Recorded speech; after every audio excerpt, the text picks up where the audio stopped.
Oh, I'm having a little trouble here. But anyways, hi, Daniel. How are you today? Well, Nicole, thanks for having me on. Okay, I'm so delighted that you're joining us. And for those of you who don't know Daniel Gilman, he's the founder and director of the Center for Public Speaking.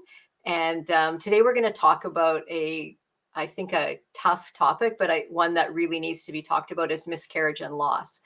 So your Facebook post on Mother's Day was so moving to me. It actually prompted me to reach out to you to see if we could talk about this topic.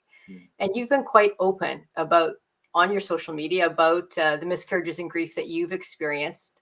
And many people who suffer with this loss keep it hidden. So what prompted you to speak out?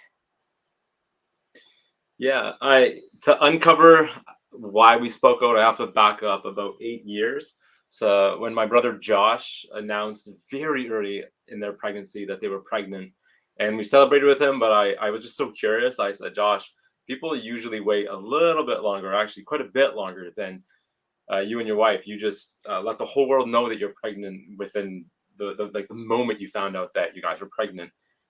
Why? And he said, Daniel, I think that the reason people are very hesitant to announce pregnancies is the fear that it might not work out, that they might lose their baby. And so we might keep it quiet and private for a while just in case it doesn't work out. And if it doesn't work out, then might grieve that privately and then move on with their lives. And he said, there's two reasons that we're announcing that we have a little baby so quickly. And that's because he said, if we were to lose our baby, or however long our baby lives, perhaps to an old ripe age, I want our child to have been treasured and celebrated for as long or as brief as they live, even if it's a matter of just weeks within the womb. And then secondly, if we are to lose this baby, I need my friends and my family to be with us and help carry us through our loss. And that their baby has was carried to term and is a thriving, I think, 8-year-old girl today. But that was years ago, like 8 years ago. And so when my wife and I found out that we were pregnant, we decided to start sharing it with friends and family, like my brother Josh had done. And then 8.5 weeks into our pregnancy, we lost that first baby.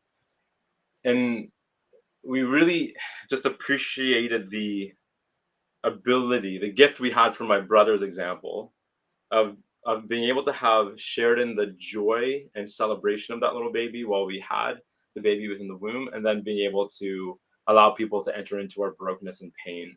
I think it was specifically letting people enter into our brokenness and pain where we found so much strength and healing and blessing that we wanted to be able to vulnerably share that with others on social media. And then we were absolutely floored by the responses we got from people, particularly from me when I had so many guys reach out and say the same thing that I had found, which is like we don't hear men talking about what miscarriage is like from a man's perspective, that they too have had profound ache and grief and pain. And a lot of the literature out there is directed solely at women. And so we found it to be just meaningful to be able to let others into our pain and enter into other people's pain as they let us into their story too. So, I'm curious, do you think that being vulnerable really opened the door for other people to speak to you about it? There's something that is so isolating, I think, about maybe any loss, but specifically the loss of a preborn baby is so often like my wife and I, we had such a relationship with our baby in the womb. We were following every step, as they say. It's the size of rice. It's the size of and you're like tracking with that. I speak to our little baby in the womb, to my wife's tummy, um, and yet so it's very real for us or for anyone who's an expectant parents. And then when all of a sudden you lose that, and the rest of the world doesn't have a relationship with that baby, so it's just very easy to uh, find oneself isolated in their grief. And so for us, letting people into our pain, letting them into first our treasuring of that baby, I think was just so healing and helpful. So, in a post that you wrote last year, you talked about signing a lease on your apartment. And you actually, I'm just going to share the picture that you posted when you wrote that post of this door into an empty room.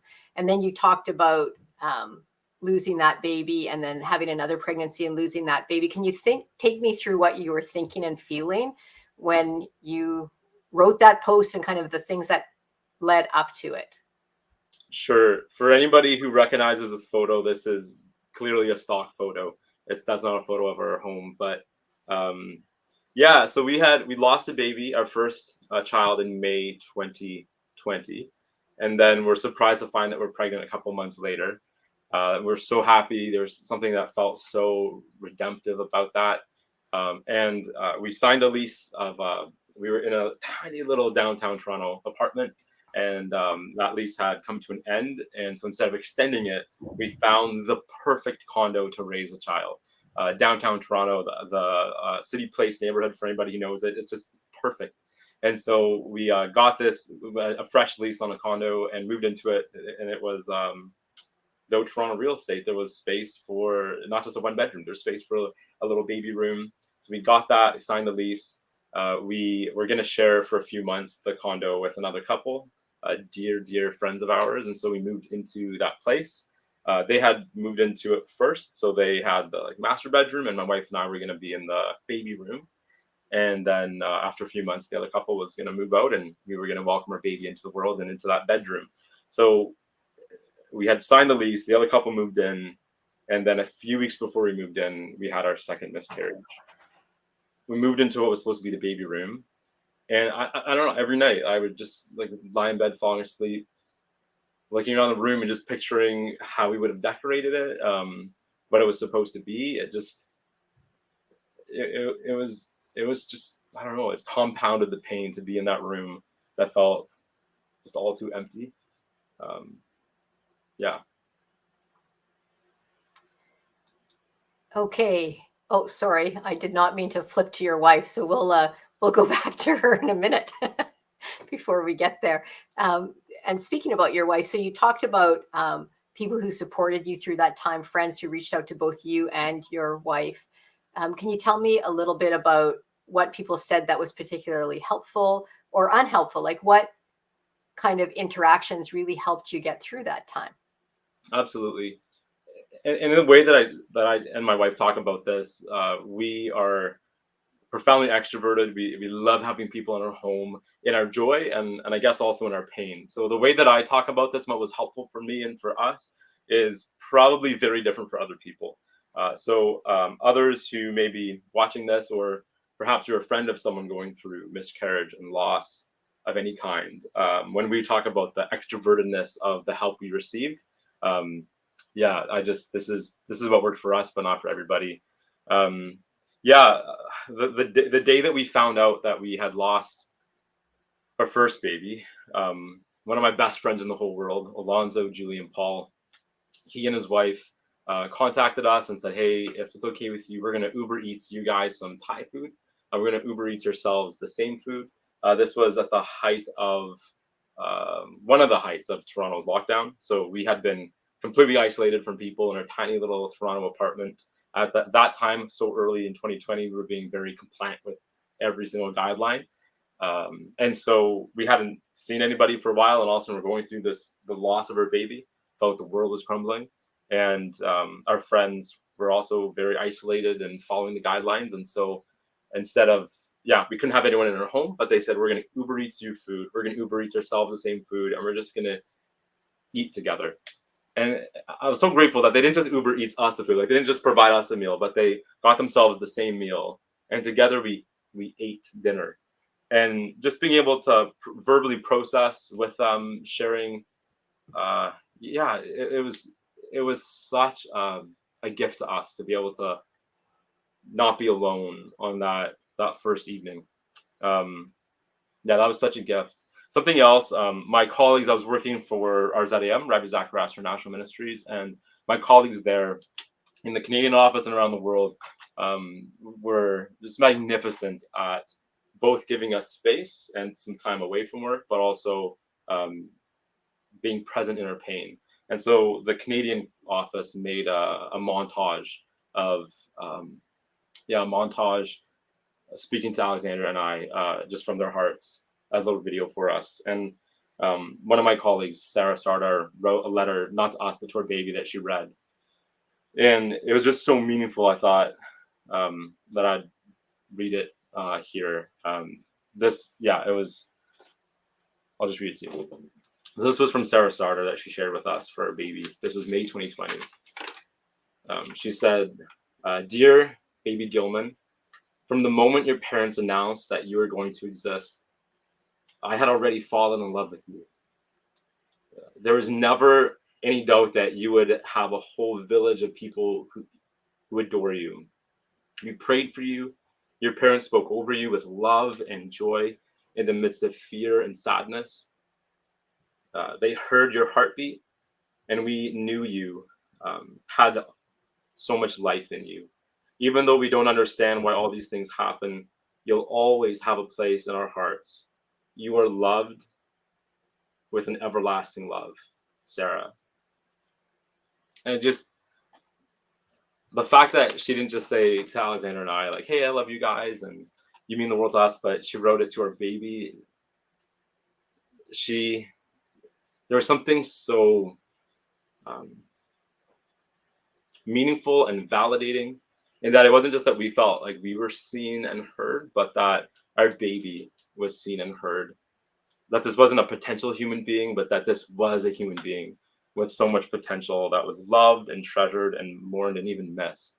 Yeah, I And think that's so important, isn't it? That there's a recognition of the humanness of mhm, your baby, and that baby still has an impact on your family, on your marriage, no matter the length of their life.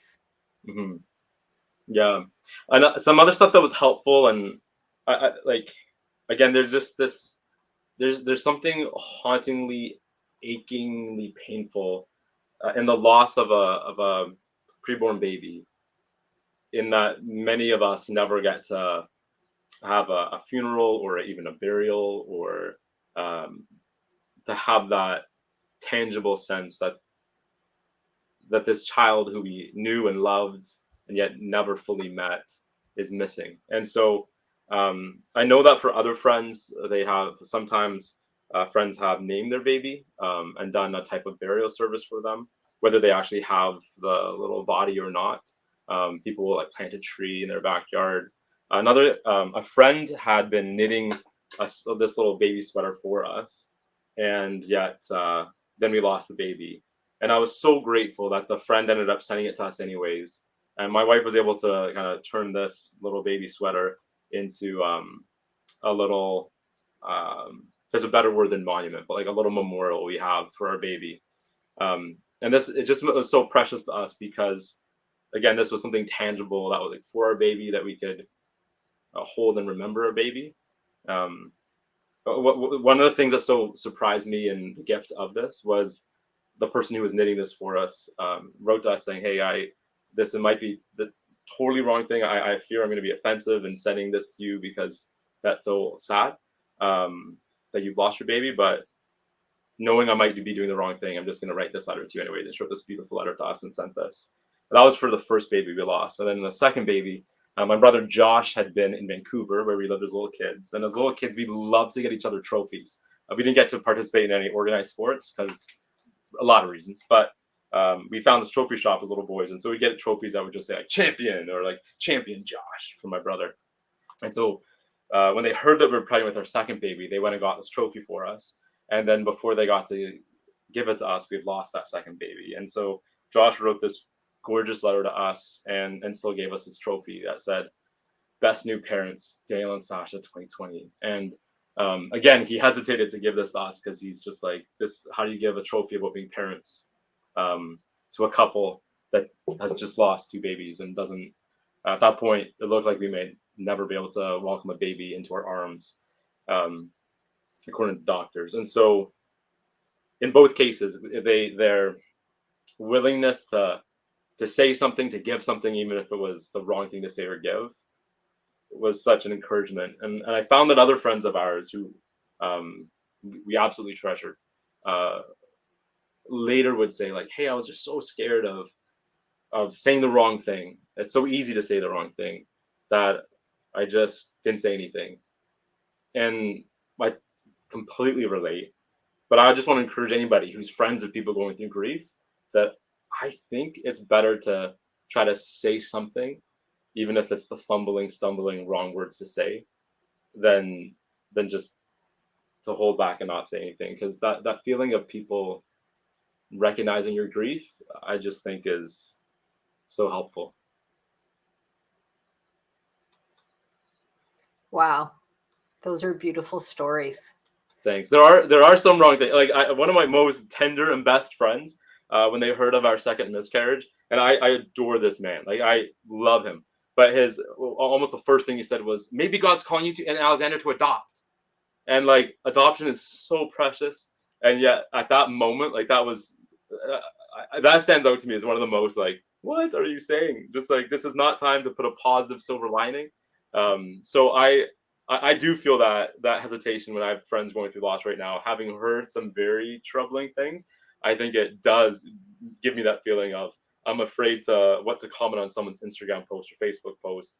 That might be a hurtful thing. Like we did hear from people, but now I try my best and think it's just so much better to actually say something. Um, and even better than a comment is also just to actually, if you have their number, to send them a private text. And yeah, those are some of my thoughts about what people did helpful and also what people did a little bit hurtful. Yeah, I think sitting with people in their sorrow is always helpful. Hmm. Um, so you talked a lot on your Facebook page about the courage of your wife through those times. So can you tell me a little bit about that and kind of what that looked like? Yeah, I wish Alexandra could be here with me on this call. She's completing a master's right now in counseling and is furiously trying to complete her final essay of the semester. So, um, yeah, how even to capture or convey the courage. Like the loss of these babies was soul crushing for both of us. But in addition to all the emotional side that we both experienced, is the physical side as well for her. I had the privilege of this is kind of graphic, but like I in both times I got to sit with her in our tiny little Toronto downtown apartment in our washroom and just like sat with her as her body miscarried over the span of hours and just got to just hold her as she was just in physical agony, just physical like brutal agony. When I speak of her courage, I there's so many elements to it. One of it is um, like just even her openness to openness to becoming pregnant again after we had miscarried, knowing that we might miscarry again, and then I think there's so much courage in the vulnerability of saying, "Hey, like being yeah, it's just that's scary." And then to get pregnant, and the second time, I think there's just so much more fear of what if we lose this baby, and there's a loss of the baby. But then, as it was looking, there was a couple weeks that it looked like we might be losing the baby, and then we did. And um, just seeing Alexandra have to face the reality of a second miscarriage, and then just walking through that, um, she demonstrated courage, not just courage to go through the physical pain, but the way that she opened her heart to love our little babies, even though we knew we might lose them. I think that is also an immense amount of courage. And then you showed a picture a few minutes ago of our the baby that we were surprised with that we got to welcome into this world. When we found out about that the third pregnancy, Alexandra, yeah, she had taken the pregnancy test. I didn't even know that she was suspecting we might be pregnant, and I didn't know any of this. I was just on a Zoom call with a professor, and I got off the call and looked, and she was sitting there just bawling her face, just bawling. And I went over to her, and I was thinking a million thoughts, as husbands will, like why, what have I done? Is this have I missed an anniversary, a birthday? You know, all the things just going like, why have I provoked the crying. And as I ran through a million different things in my mental Rolodex, I landed on pregnancy. And I said, Alexandra, are we pregnant? And she just pulled out the call it a birth sick, the pregnancy test. She pulled out the pregnancy test, didn't say a word, just was just bawling. And I think that just demonstrated that. But by the third time we were pregnant, it did not seem like we had found out that we're pregnant, that we found we had a baby. It just felt like we had found out we're going to have another miscarriage. At least that's what the doctors genuinely expected to. And the courage of again walking through this, and Alexandra opening up her heart to treasure and love our little baby, feeling at all times like we're going to lose the baby.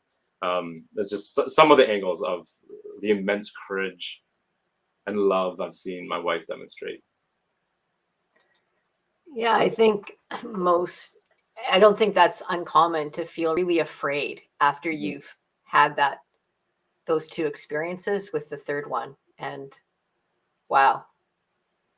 So now we get to this Mother's Day of this year, which the post you wrote, which really prompted me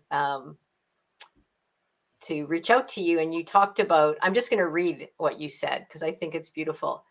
You said, so many mixed emotions today. Alexandra and I remember the multiple Mother's Days when we felt the loss of our precious babies, and our thoughts are with every woman who aches for motherhood. So now that you have a baby girl, and I'm going to bring up her picture here, how has the birth of your daughter impacted your perspective on your lives overall so far? Yeah, um, yeah, when I say so many mixed emotions, I mean it. I mean, like we adore our daughter. Our hearts rejoice. Uh, there are a number of us guys who are like, even as little kids, just like love the babies. And so, yeah, one of those guys that even as a young guy in my 20s, if anyone had a baby at church, like they would be in my arms. And I can say to Miriam, our daughter, I'll say to her like, I've waited for you my whole life, and it really is true. Like I have, even when I was a little kid and thought that like girls had cooties and did not want to get married, like I've always wanted to be a dad. Couldn't reconcile that as a little kid, but hey, so our hearts are overflowing with joy and delight in our daughter. At the same time, there are these like mixed emotions um, in just in the brief time that my wife and I were walking through, uh, doctors saying, "Hey, it looks like there's something systemic. We don't know if we can help you. You might be able to. You might just be destined to miscarriages your whole lives." Like we got to enter into like a community of people who face infertility and pregnancy loss, etc.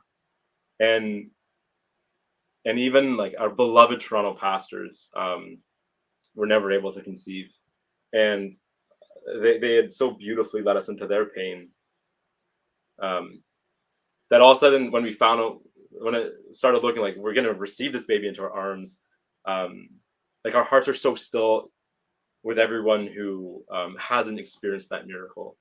And so I don't know, yeah, some of our mixed emotions, just the ache for those who are still longing, still waiting, and in some cases it seems that that door is forever closed.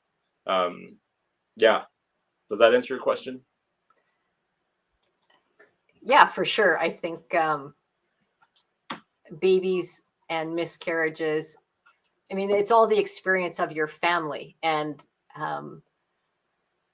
now that you have, I just want to bring up a bigger picture of your daughter because she's so cute there. But when you look at her now and your experience of raising her and thinking about other children that you may have, how are you facing that? Are you still concerned or worried, or is it just a certain openness to what life brings you? Yeah, I think there's an openness. My mom had a number of miscarriages. I'm one of 10 born children, and then there was a myriad of miscarriages over the years as well. And and maybe because I was a little boy who loved babies, or because I was even at a little age involved in pro life work, I seem to experience those miscarriages as profound. Like I would just be bawling as a young boy.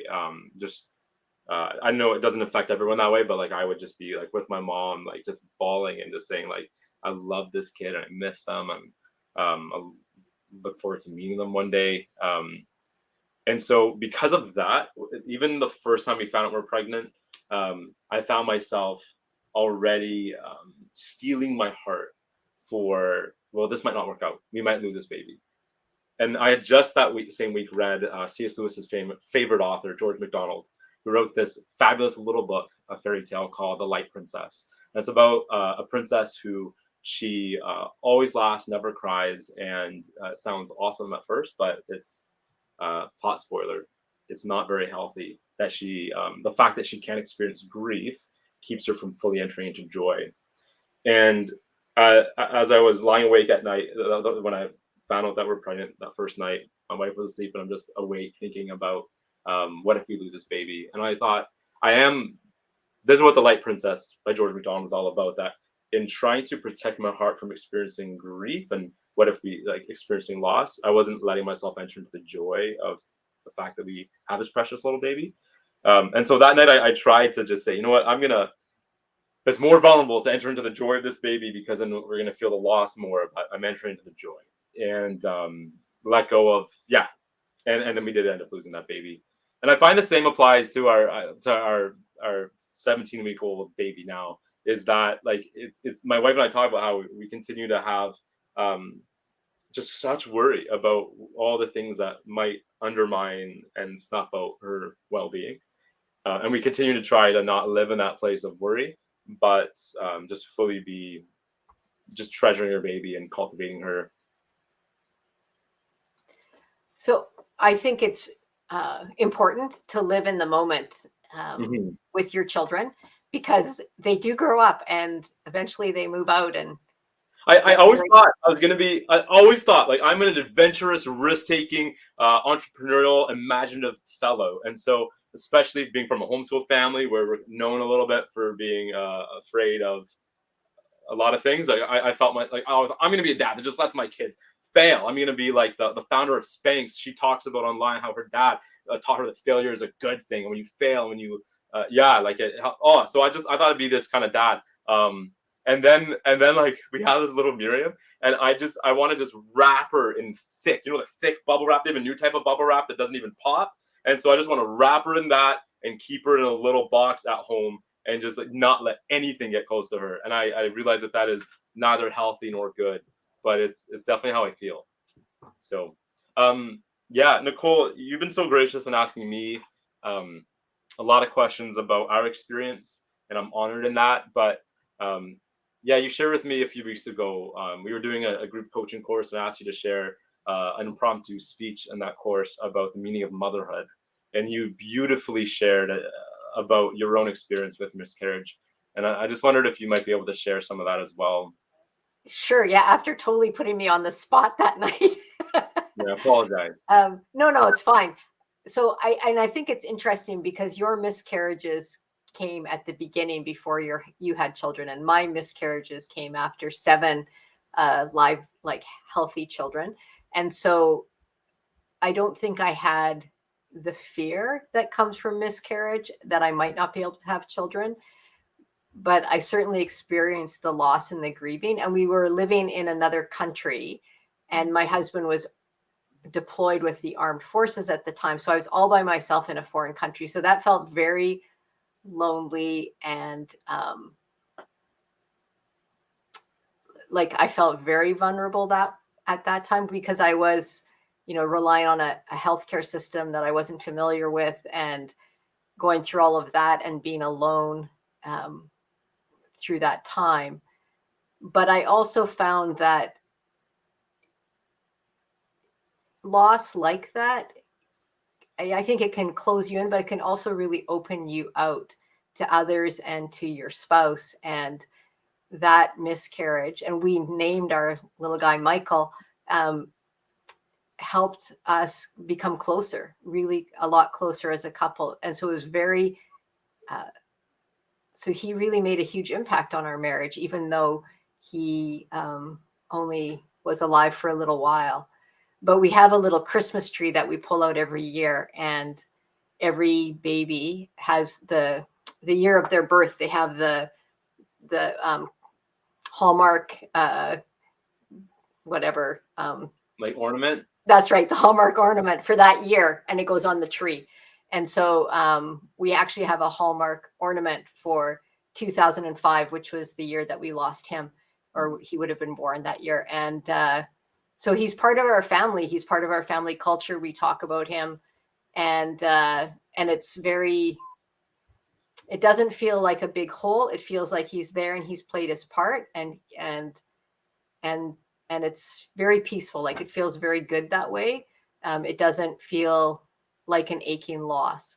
But I think part of that is just because he came at a different point in our lives, at the end instead of the beginning of them all. Nicole, thanks for sharing. And I note that you said like that you felt that it brought you and your husband closer to each other. One of the things that Alexander and I marvel at is that in both cases, our miscarriages, the loss of our children, had the same impact on our marriage. And we're grateful, but it was also something we were intentional about, that I've seen and heard from a number of couples, that the loss of a preborn baby, or even sometimes the loss of a born child, has driven parents apart. And so as we had a couple weeks in both cases where it was looking very scary. And so as we were kind of slowly entering into this place of we might be miscarrying, we got to have a lot of conversation of, okay, like how can we suffer well together? And we found in both cases, just emerging from it, that our marriage was that it was our friendship,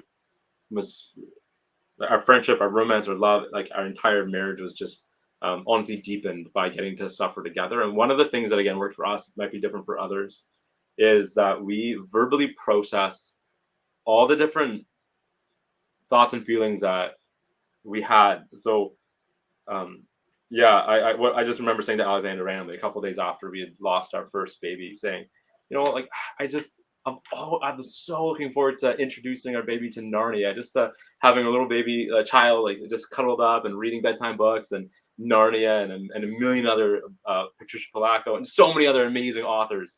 And I was like, it hurt so much that I'm never gonna get to read these books to our kid. And we were both doing that for each other. Alexander would say, "Oh, I so miss being able to."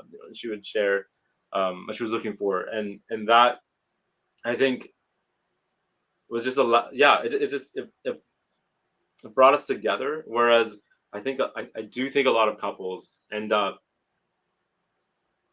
kind of keeping a lot of the feelings of loss to themselves, and then there's a number of reasons beyond my understanding of why it ends up being something that leaves them apart, which just compounds your grief.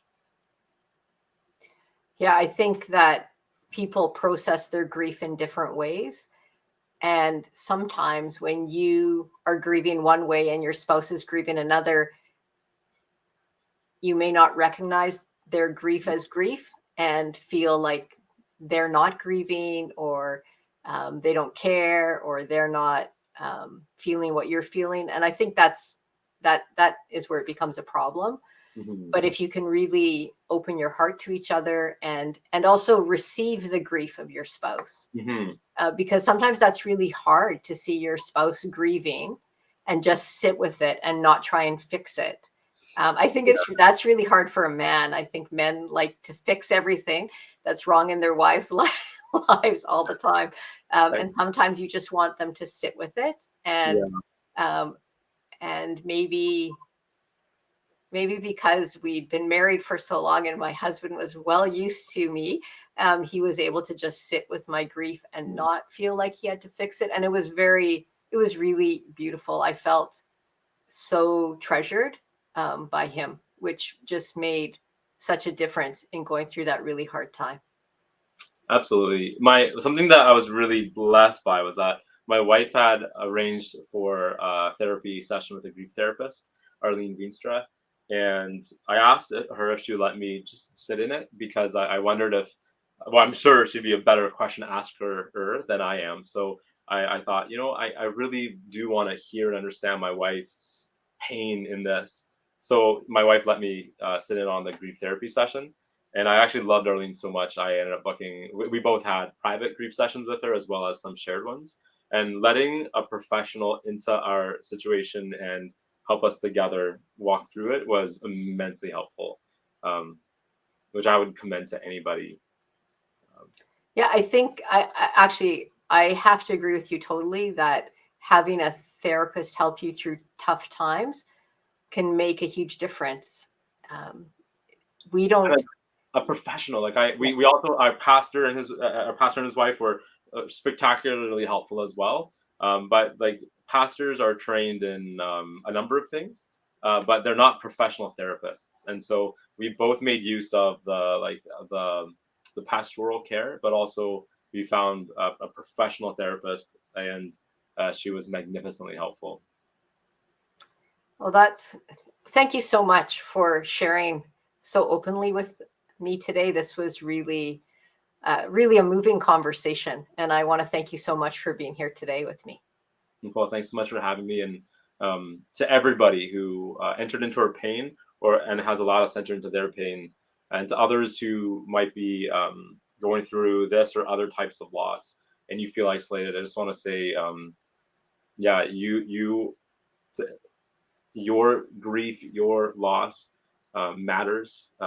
You matter. Your worth. Um, you're worth going through the vulnerable, courageous journey of finding healing. And yeah, I am so grateful, Nicole, for even this opportunity to chat about the babies we lost, as well as Miriam, who we still have, um, is so validating to our own story as well. So thank you. Thank you very much.